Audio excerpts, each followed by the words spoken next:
दोस्तों, आज की स्वास्थ्य संबंधी जानकारी बहुत ही महत्वपूर्ण है। दोस्तों, शरीर के इन 4 अंगों में यह तेल लगाइए।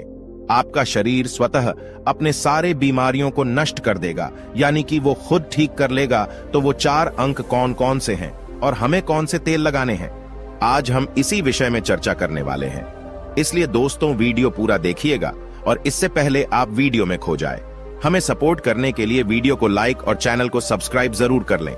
आज के उपदेश को सुनकर आप अपने जीवन को सफल जीवन बना सकते हैं। और दोस्तों, इस जानकारी से पहले चलिए सुनते हैं भगवान महात्मा बुद्ध का एक उपदेश। एक दिन एक राजा भगवान बुद्ध के पास आया। बुद्ध के आश्रम में बहुत भीड़ थी। राजा ने भगवान बुद्ध से अनुरोध किया कि वह एकांत में कुछ बुद्ध से कहना चाहते हैं। तथागत बुद्ध बोले, सर्वत्र एकांत है, यही बोलो। फिर राजा ने कहा कि मैं तथागत संन्यास लेना चाहता हूं। बुद्ध गंभीर हो गए। वे बोले कि तुम्हें संन्यास्त होने के लिए दीक्षा के पहले मेरी एक शर्त का पालन करना होगा। राजा ने स्पष्ट किया कि जब दीक्षा लेनी ही है और संन्यास्त होना ही है तो मुझे आपका सभी शर्तें मंजूर हैं। और फिर तथागत बुद्ध ने आदेश दिया और कहा, अपने कपड़े उतारो, अपने जूते उतारो और नग्न हो जाओ। और इसी नग्न अवस्था में अपने राज के राज्य मार्गों पर स्वयं को जूते मारते हुए चक्कर लगाकर आओ। राजा असमंजस में पड़ गया। तथागत बुद्ध ये क्या कह रहे हैं? मैं एक राजा हूं, इस तरह से मैं नग्न होऊंगा और नग्न होकर अपनी ही सड़कों पर कैसे खुद को जूते मारते हुए चक्कर लगाऊं? लेकिन फिर भी राजा को संन्यास्त होना था, तो उन्होंने भगवान बुद्ध की शर्तें मान ली और वे वैसा ही करने के लिए निकल पड़ा। राजा ने वैसा ही किया। वह नग्न होकर स्वयं को जूते मारते हुए राज्य की सड़कों पर दौड़ने लगा। और यहाँ उसके चले जाने पर शिष्य ने बुद्ध से कहा कि भंते, जब हम आपसे दीक्षा लेने आए थे तब आपने तो ऐसी कठोर शर्त नहीं लगाई थी। आप तो स्वयं करुणा अवतार हैं, फिर आपने राजा के साथ ऐसा कठोर व्यवहार क्यों किया? तब भगवान बुद्ध बोले, जब तुम लोग संन्यास लेने आए थे तब तुम्हारे अहंकार बहुत बड़े नहीं थे, इसीलिए तुम लोगों से घर घर भिक्षाटन करवा के ही काम बन गया। यह तो एक बड़े राजा है, इसका अहंकार भी बहुत बड़ा है, इसलिए जितना बड़ा रोग उतनी बड़ी दवाई, इसलिए महारोग की दवाई भी अधिक शक्तिशाली होती है। किसी कारणवश मैंने इनका परीक्षा भी इतना कठिन किया है। राजा जब इस दशा में अपनी ही प्रजा के सामने से गुजरेगा तो उसका अहंकार चूर चूर हो चुका होगा। राजा ने शाम तक शर्त पूरी कर ली और बुद्ध के चरणों में आकर गिर गया और फिर बोला, तथागत, अब तो मुझे आप दीक्षा देकर मुझे संन्यास्त करें। भगवान बुद्ध ने राजा के सिर पर मुकुट रखा और कहा कि अब तुम्हें संन्यास लेने की जरूरत ही नहीं है। जाओ और कर्ता भाव छोड़कर साक्षी भाव से राज करो। अब तो तुम राजस्व हो चुके हो, अब तुम राजस्व हो। देखिए दोस्तों, किस तरह से भगवान बुद्ध ने एक राजा को उपदेश दिया और राजा का जीवन धन्य हो गया। दोस्तों, ये छोटे से उपदेश से आपको क्या ज्ञान प्राप्त हुआ, कमेंट में हमें जरूर बताइएगा। चलिए अब जानते हैं स्वास्थ्य से संबंधित बहुत ही महत्वपूर्ण जानकारी। क्या आप जानते हैं कि ये हमारा शरीर किससे बना है? ये सबसे पहले जानना बहुत जरूरी है। और हमारे शरीर में कौन से 3 दोष पाए जाते हैं? हमारा शरीर 5 तत्वों से बना है और हमारा शरीर में 3 दोष पाए जाते हैं, वात दोष, पित्त दोष और कफ दोष। इसे जानना जरूरी है क्योंकि ये हर एक बीमारी का कारण होता है, क्योंकि हर एक बीमारी का जड़ यही 3 दोष है, इसीलिए जानना जरूरी होता है। तो आपका शरीर का सबसे महत्वपूर्ण दोष ये 3 दोष हैं, पित्त दोष, वात दोष और कफ दोष। अगर आपके शरीर का वात दोष गड़बड़ हो गया तो 60 से 70% बीमारी होगी। अगर आपके शरीर का पित्त दोष गड़बड़ हो गया तो आपके शरीर में 15 से 20% बीमारियां होती हैं। और यदि आपके शरीर का कफ दोष गड़बड़ हो गया तो 5 से 10% बीमारी होती है। अब इस तीनों प्रवृत्ति हमारे शरीर में कब से कब तक रहती है? जब हम जन्म से बाल्य अवस्था में रहते हैं, यानी जब हमारा जन्म होता है और 14 साल की उम्र तक हमारे शरीर में कफ प्रवृत्ति ज्यादा होती है। इस समय कफ ज्यादा बनता है, ये प्रकृति की देन है। कफ इसलिए बनता है क्योंकि हमारा शरीर ग्रो करता है। कफ बनना जरूरी है क्योंकि ये कफ हमारे शरीर के बहुत ही महत्वपूर्ण अंग है। बस हमें ये ध्यान देना है, हम अपने बच्चों को ऐसी कोई चीज नहीं देना है जिससे उनका कफ और बढ़ जाए, क्योंकि बच्चे उस समय कुछ नहीं जानते। पेरेंट्स को जागरूक होना होगा। बस हमें अपने बच्चे को कुछ भी ऐसे चीज नहीं देना है जिससे उसका कफ और बढ़ जाए। कफ बनाने वाली चीजें हमें उन्हें नहीं खिलाना है, नहीं तो क्या होगा? कफ से संबंधित जो 5 से 10% बीमारी है, जैसे टीवी, दमा, अस्थमा, इस्नोफिलिया, ये सारी बीमारियां इसकी वजह से होती है। ये हर पेरेंट्स को ध्यान देना होगा। उसके बाद हम आते हैं बाल्य अवस्था से युवा अवस्था में। युवा अवस्था की आयु कितनी होती है? जब हम 15 साल से 60 साल के बीच में होते हैं। इस समय हमारा शरीर युवा अवस्था में होता है। इस समय हमारे शरीर में पित्त प्रवृत्ति सबसे ज्यादा होता है, सबसे ज्यादा पित्त बनता है। इसलिए हमें यह ध्यान देना होगा कि हम ऐसी कोई भी चीज ना खाएं जिससे हमारा पित्त दोष बढ़ जाए। अगर हमारे शरीर में पित्त दोष बढ़ जाएगा तो हमारे शरीर में 15 से 20% बीमारियां होती हैं।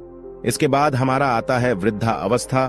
60 साल की उम्र हमारा वृद्धावस्था होता है। इस समय हमारे शरीर में वात दोष बढ़ता है और वात दोष से संबंधित 60 से 70% बीमारियां हमारे शरीर में होती हैं। तो आपको ऐसी कोई चीज नहीं खाना है जिससे वात दोष बढ़े। तो दोस्तों, ये आप समझ गए कि आपके शरीर में 3 दोष का क्या रोल है।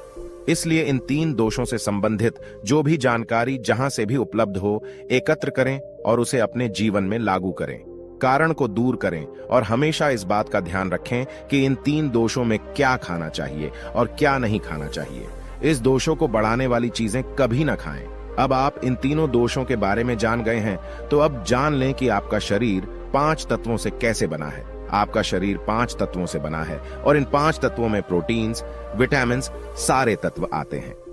अब इस 5 तत्वों में और 3 दोषों में जो भी कमी आती है, तभी आपका शरीर बीमार होता है, अन्यथा आपका शरीर बीमार नहीं होता। अब आप समझ गए आपका शरीर बीमार होने का क्या कारण है। जैसे कुछ लोग रोते हैं, भगवान ने हमें ये कष्ट दे दिया, भगवान ने हमें ये बीमारी दे दिया, हमें गैस्ट्रिक अल्सर हो गया, हमें थायराइड, ब्लड प्रेशर, शुगर हो गया। क्यों हो गया? भगवान ने नहीं दिया, आपने खुद पाला है। जब प्रकृति आपको खाना खाने के नियमों का पालन करने के लिए कहती है, पानी पीने के नियमों का पालन करिए, इस प्रकृति का नियम पालन करिए, तो आप क्यों नहीं कर रहे हैं?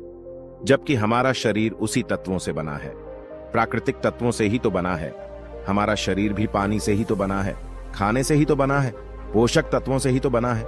ये सारे नियमों का आपको पालन करना होगा। अब जब ये हमारा पित्त दोष कह रहा है कि ये चीज नहीं खाई, ये पित्त और बढ़ेगा, तो आप उसे क्यों खाते हैं? पिज्जा, बर्गर आप क्यों खाते हैं? चाय आप क्यों पीते हैं? चीनी आप क्यों खाते हैं? मैदा आप क्यों खाते हैं? जब आप ये सारी चीजें खा रहे हैं तो आपके पेट में एसिडिटी बनेगा, आपका पाचन तंत्र बीमार पड़ेगा। तो जब आपका पाचन तंत्र बीमार होगा तो अनेक बीमारियां आपको आएगी। ये तो आप खुद कर रहे हो ना, ब्रह्मांड नहीं दे रहा है, भगवान नहीं कर रहा है, आप इसे खुद जाने अनजाने में कर रहे हैं। हम अपने मन को, अपनी जीभ को कंट्रोल नहीं कर पा रहे हैं। तो दोस्तों, ये सारी चीजें आप छोड़ दीजिए। अब बात करते हैं कि हमें अपने शरीर पर कौन सा तेल लगाना चाहिए, कहां पे लगाना चाहिए। इस बारे में जानते हैं। आप समझ गए आपके शरीर का निर्माण कैसे होता है। इसे सुरक्षित रखना आपके हाथ में है, इसकी सुरक्षा आप खुद कीजिए। शरीर की 4 महत्वपूर्ण अंग है जिससे आपकी शरीर की सारी नसें जुड़ी हुई है। पहला है नाभि, दूसरा है पैर का तलवा, तीसरा है आपकी नाक और चौथा है आपका सर। ये 4 सबसे महत्वपूर्ण अंग है और इन चारों जगह पर आपको तेल लगाना है। बस यह ध्यान देना है कि आपको कब लगाना है और कैसे लगाना है। तो सबसे पहले चलते हैं आपके पैरों के तलवे। जो व्यक्ति रोज सुबह जागकर मॉर्निंग वॉक करता है नंगे पैर जमीन पर या फिर हरी घास पर, तो दोस्तों उसकी आंखों की रोशनी कभी कम नहीं होती। तो इसीलिए आपको पैरों के तलवे में शुद्ध तोरी का तेल लगाना है। इसके अलावा आप शुद्ध सरसों का तेल भी लगा सकते हैं। जब आप रात में सोने जाए तो उसके पहले गुनगुने पानी से अपना पैर धो लीजिए। पैर धोने के बाद बढ़िया से उसे साफ कर लीजिए। सूख जाए जब आप बिस्तर पर लेट जाए और अपने हाथ से मालिश कर लीजिए। रात में सोते समय यही शुद्ध सरसों का तेल, और जैसे ही आप अपने 5 मिनट दोनों हाथों से मालिश करेंगे, तेल से गर्माहट आएगी, तुरंत ही आपको नींद आना शुरू हो जाएगा। अगर आप नींद का टैबलेट लेते हैं, अगर आप डिप्रेशन में हैं, नींद नहीं आ रहा है, तो ये दूसरे दिन से ही बंद हो जाएगा। आपको नींद की टैबलेट की जरूरत ही नहीं पड़ेगी। आपका पागलपन दूर हो जाएगा। याददाश्त बहुत तेज होती है, दिमाग से संबंधित सारे समस्याएं खत्म, और एक ही बार में आप 10 बजे सो रहे हैं। 4 बजे से पहले आपकी नींद ही नहीं खुलेगी। इतनी बढ़िया नींद आती है। तो पैर के तलवे में तेल लगाने से आपके पाचन तंत्र मजबूत होता है, याददाश्त तेज होती है, भूख लगती है, शरीर में शक्ति मिलती है, ऊर्जा मिलती है, यानी कि शरीर की सारी पोषक तत्वों को आपूर्ति कर देता है। दूसरा स्थान है नाभि, जो कि आपके शरीर का सबसे महत्वपूर्ण अंग है। नाभि के पीछे एक पेकोटी ग्रंथि पाई जाती है और इसी पेकोटी ग्रंथि से शरीर की सारी नसें जुड़ी हुई होती है और ये शरीर की सबसे शक्तिशाली ग्रंथि होती है। इसलिए नाभि में तेल लगाना चाहिए। आप देखते होंगे जब आपके घर में छोटा बच्चा होता है तो माताएं उस बच्चे की तेल से मालिश करती थीं। लेकिन अब तो बच्चों को तेल लगाना ही बंद कर दिया। पहले माताएं 8 से 10 बार दिन में बच्चे की तेल से मालिश करती थी। वे कहती थी कि हम जितनी बार तेल की मालिश करेंगे उनकी हड्डियां उतनी ही मजबूत होगी। और वो घर पर बना हुआ शुद्ध सरसों का तेल होता था। और वो शुद्ध सरसों घर का तेल और किसका बनाती थे? किसी सरसों को भून करके सरसों को रोल कर पहले जो उसी से मालिश करती थी, पहले वो लगा देती, उसके बाद छोड़ा करके। लेकिन आज फैशन बदल गया है। लोग तरह तरह के केमिकल युक्त तेलों से मालिश कर रहे हैं। ये किसी काम का नहीं। दोस्तों, कंपनियां हमें सिर्फ बेवकूफ बनाती हैं और इससे सिर्फ बीमारियां होती हैं, क्योंकि बच्चों की मालिश के लिए सबसे अच्छा तेल सरसों का है। और गांव के बच्चों को माताएं आज भी सरसों के तेल की मालिश करती है। गांव के बच्चे शहर के बच्चों की तुलना में कितने कमजोर हैं, इसे आप खुद अनुमान लगा सकते हैं। तो दोस्तों, यह नाभि आपके शरीर का सबसे शक्तिशाली हिस्सा है। तो जब माताएं नाभि में तेल की मालिश करती थी तो पहले फूंक मारती थी। फूंक मारने के बाद उसमें तेल लगाती थी और दिन भर में 3 से 4 बार तेल लगाती थी। तो दोस्तों, आपको भी आज से शुद्ध सरसों का तेल रात में सोते समय नाभि में लगाना है। और जब आप नाभि में तेल लगाते हैं तो इसके क्या फायदे होते हैं, आप ये जानकर चौंक जाएंगे। पहला फायदा, आपको अच्छी नींद आएगी। दूसरा फायदा, दिमाग से संबंधित कोई भी समस्या नहीं होगी। तीसरा फायदा, आपका पाचन तंत्र मजबूत रहेगा। चौथा फायदा, आपको भूख बढ़िया लगेगी। पांचवा फायदा, आपके शरीर का सारा दर्द दूर हो जाएगा। छठा फायदा, आपकी आंखों की रोशनी बढ़ जाएगी, यानी कि शरीर के हर एक अंग के लिए फायदेमंद है। पैर का तलवा हो गया, नाभि हो गई। अब हम एक कदम आगे चलते हैं, वो है नाक, कान और आंख। तो दोस्तों, आपको नाक में क्या करना है? अगर आपको गाय का शुद्ध देसी घी मिल जाए तो घी की एक बूंद दाईं नाक में और एक बूंद बाईं नाक में, दोनों नाक में एक एक बूंद डालनी है। रोजाना दोनों नाक में एक एक बूंद डालें। इसके इतने फायदे हैं, मैं यहाँ गिनाते गिनाते थक जाऊंगा। आपका पागलपन दूर हो जाएगा। अगर किसी को पागलपन है, अगर पागलपन का इलाज चल रहा है तो 3 से 4 महीने के अंदर पागलपन की दवा बंद हो जाएगी। अगर आपके कान के पर्दे में छेद है तो बिना ऑपरेशन के ठीक हो जाएगा। आपको नींद की समस्या है, नींद की समस्या दूर हो जाएगी। आपकी याददाश्त कमजोर है, याददाश्त आपकी तेज हो जाएगी। शरीर में कमजोरी है, शरीर की कमजोरी दूर हो जाएगी। जुकाम आपको कभी पूरी जिंदगी में नहीं होगा। जुकाम सर्दी की नाक से संबंधित जितनी भी बीमारी है आपको नहीं होगा। अब एक अंग और है जहां से आपका शरीर पूरा दिमाग जुड़ा हुआ है, वो है सिर। अगर गर्मी का सीजन है तो आप स्नान करते होंगे। जब स्नान करके निकले, स्नान करने के बाद जब आपके बालों का पानी सूख जाए तो आपको अपने सिर में शुद्ध सरसों का तेल लगाना है। जैसे ही आप अपने सिर में सरसों का तेल लगाकर सिर की मालिश करेंगे तो आपको 10 मिनट बाद नींद आना शुरू हो जाएगा। सिर में सोते समय तेल लगाने से कई सारे फायदे हैं, जैसे आपका जो बाल पक रहा होगा वो भी रुक जाएगा।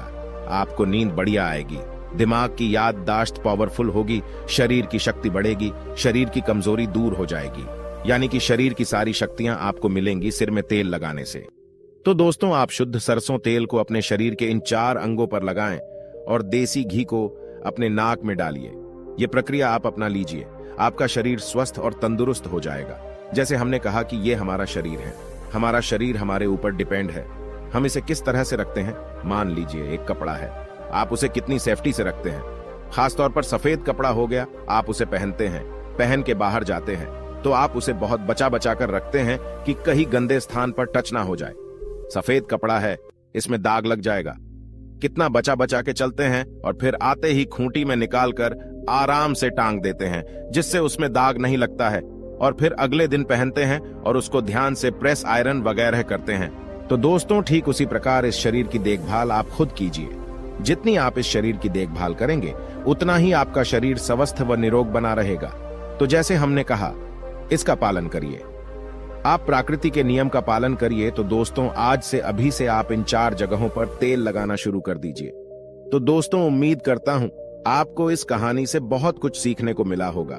यह कहानी आपको कैसी लगी हमें कमेंट बॉक्स में कमेंट करके जरूर बताएं और इस वीडियो को लाइक भी जरूर करें और साथ ही इस वीडियो को अपने दोस्तों के साथ जरूर शेयर करें ताकि उन्हें भी इस कहानी से कुछ सीखने को मिल सके। ऐसी ही प्रेरणादायक और बुद्धा स्टोरी सुनने के लिए हमारे चैनल बुद्धा वाइज वर्ड को सब्सक्राइब करके बेल आइकन को जरूर दबा दें ताकि आने वाली अगली वीडियो की नोटिफिकेशन आपको मिल सके। इस वीडियो में बस इतना ही। मिलते हैं अगली वीडियो में। जब तक अपना ख्याल रखिएगा। धन्यवाद।